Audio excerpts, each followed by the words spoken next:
Welcome, everybody. Welcome back to that Flavor in Your Ear podcast, a.k.a. Fire Show. Today, we got another special guest, the second half of La Hama. We had Chef Frankie here, and we didn't have Soflaa here the first time because we wanted them to share their own individual stories, right? They're an entity, they're a partnership, they're a big-time friendship, but it's important that we get both sides of their individual stories, their grind, their hustle. Soflaa, thank you for coming on, man. Appreciate you. Thanks for having me, man. I appreciate it. I like that fire. Well, y'all got that fire. We got that fire. That's I like that. We need to emphasize it more sometimes. Yeah, you got to say it like that too. When you say it, you got to, you know, with some fire. conviction. Yeah, we got to do it. We got to do it. We got to do it La Hama style. How you guys do it? I got to get more of that personality out there. You got it, man. You got it. You just got to commit to the role. That's what it is. Little by little. So this is how I want to start it, and I'll give you the basis. Well, hold on. Before we start, okay. Can we at least do a little cheers? Absolutely. You know, thank you for having me. Absolutely. And representing La Hama and that fire. Oh, it's fresh. This water is amazing. It is pretty much a lot of water, though.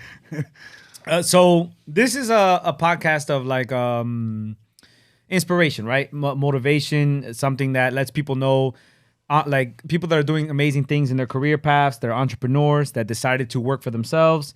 And, we had Frankie here. He talked a lot about, and how I want to start it is Frankie talked a lot about how you guys started back in the day, and that taught him a lot, music. Yes. How that taught him his independent grind, how to the hustle behind promoting it, making the T-shirts and promoting the music and getting out there. And that prepared him a lot for the grind that he's in, in the chef industry, in the cooking industry, La Hama TV with the food truck and all that. Yep. So I want to hear your side of the music situation. I know he talked about his side, promoting in the Grove and all that stuff. So I want to hear what how do you feel about those times? Like how did they get you ready, and do you miss that? You miss the music making and all that? I call it Escuelita. Okay. Right? And everybody has to go to their Escuelita. And that was Escuelita for me and Frankie, right? That was school for those of you that don't speak Spanish. But right. Yeah, it was just school for us, man. Like in those days, there was no social media like there is now. There was no platforms. There was no anything. And if you wanted to make something happen, you had to go make it happen. On your own, yeah. Yeah, 100%. And even back then, like if you was an MC, like you had to be certified in the streets. Right. It's not like today where like, excuse me, like today, like, I don't know, like, I mean, I'm not trying to get like controversial, like right off rip, but like, damn, you got like a rat in the game. Right. Like that would have never flown in our days because you had to be certified. You know what I mean? Like, that's some street cred. You had to have the street cred, and then you had to put in the work, right? Like there was nothing else to show for it. So, it was Escuelita, and I think it taught Frankie and I, it taught us how to organize. It taught us how to set goals and reach them. Right. I think that's a big problem nowadays. I see a lot of people talking about stuff, and it's always a lot of talk. Very rarely you find somebody that talks about some shit and does it, and then goes and does it. And we come from that. We had no choice but to do that all the time. So I think here we are, fast forward 15 years later, and I don't know. It's just part of our DNA at this point. Yeah. Talk to me about. He talked to us about it, like just going to the Grove, promote. I think you talked about the camouflage car that you guys had. we had a yellow, big old yellow station wagon. It was a 1973 Impala station wagon. It had 22s, and it had my face and my partner's face on the side. This was like when car wrapping was new, so we wrapped donks. Okay, yeah, and we put rims on them, and then we had a 71, which was called the Ghost. And it had some white flames on the side and the 22-inch haters. And that had the Soflaa Kings like logos on it. And then we would go to all these places and basically sell our CDs hand-to-hand combat style. That's what I would call it. Definitely in those days, although it was a collective, I definitely played a leadership role in my clique. I've always kind of played that role. And just what we did was we decided where we were going to go and where we were going to sell these CDs and where we thought our demographic was, right? So since we were into the cars, we'd go to car shows. Right. We'd end up in the Plantation car show like on Thursday night, and then on Friday night we were at the other one, and then... And you guys had the CDs? And we had the CDs, hand-to-hand combat. And I trained my guys to sell CDs. Yeah. I don't know if Frankie I don't know how much detail he went into, but we basically collectively decided to quit our jobs and sell CDs for a living. About that, yeah. So and that was a big step for us, and we did that for I want to say about a year. Right. I think our official number was like 70 something thousand Right. CDs plus the promo stuff. It all came out to about 100,000 CDs that year. And all these guys got paid a paycheck every Friday. So that was your job, right? You had to show up to work Thursday, Friday, Saturday, Sunday. We sold CDs, partied with chicks, you know, drank beer, had a great time, and you made money at the end of the week. You know, unfortunately, you know, through differences of the people within, you know, shit happened. It didn't really work out, but Frankie and I just kind of stayed being creative and branched out from there. And that's what he talked about. Yeah. Just how being a creative there helped him in other avenues. 100%. Yeah. You know, it teaches you the art of collaboration. Right. You know, there's this common misconception that I think a lot of people have is like, oh, self-made. I hear this self-made shit all the time. I'm self-made, you know, to a certain extent, but when you really think about it, we're not. None of us are. I don't care how successful you are. It took a team of people to get you there, right? And it took collaboration. So I'm a true fan of collaboration. Me and you getting together, coming up with an idea, you executing one part, me doing the other, him doing the other, and before you know, we've created something together. Exactly, yeah. You know? So I think I come from that school, and it was just easy for me to just kind of evolve, right? Because I went from the whole music stuff, and then you know, before everybody was really having music videos and stuff like that done here, there was only like 2 or 3 directors in Miami. Did you guys shoot music videos? Yes, 100%. Is that what like got you into the directing and the filming? Like, yes. That's kind of like what sparked that? Well, so like I was saying, like back then there was no, like nobody had cameras. You couldn't just say, hey, let's go shoot a video today. Like your phone couldn't shoot a video like that. Right. So there was very few people that actually were directors. And one of those guys was a guy by the name of Jokes Yanes. Okay. Great director. Miami guy? Yeah, Miami guy, great director, directed some of the greatest, earliest, you know, hip hop videos. And we were basically his guinea pigs, right? So when Jokes wanted to shoot a video, like let's say he shot a video for a client and the video was on Friday, so he rented all the gear Friday morning. He didn't have to turn it in until Monday. Okay. So he called us Thursday night, yo, I'm shooting a video tomorrow, but I gotta turn in the gear Monday.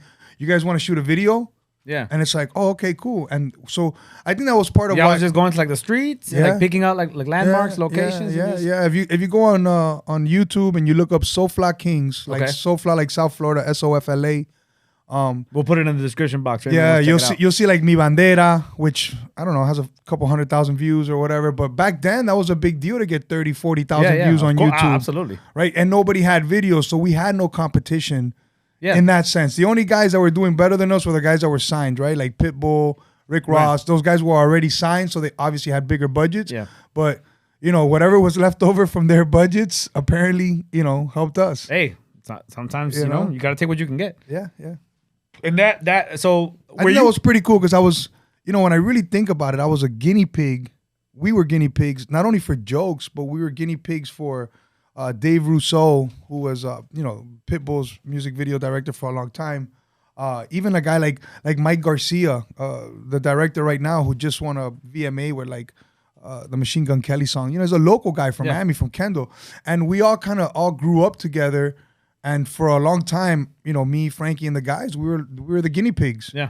So I think it was a natural evolution for me to just go into film at that point. Because I was kind of around it already, you know. Now, so that's a good segue to get into how you got into being a director. Like what was that first? Were you just messing around at the house, little small gigs here or there? Like how did the gig one start? Like how did that come around? Like he was like, yo, I can do that. Did you offer it to somebody? Did somebody say, you know what, you should? Oh, there's got to be a good story behind this because the fact that you're laughing. My daughter's here, so this is. It's PG? This is not PG? Great. This is great. So, first real director gig. Little context. I was in the studio. Shout out to my dog Libra. 5-star everything. 17 Trey Entertainment. We were in the studio. We had this idea. Coño, let's buy a camera. So we bought a Sony Canon 5D Mark II. Okay. So we bought this camera and we had it there. 6 months later, the camera's like full of dust.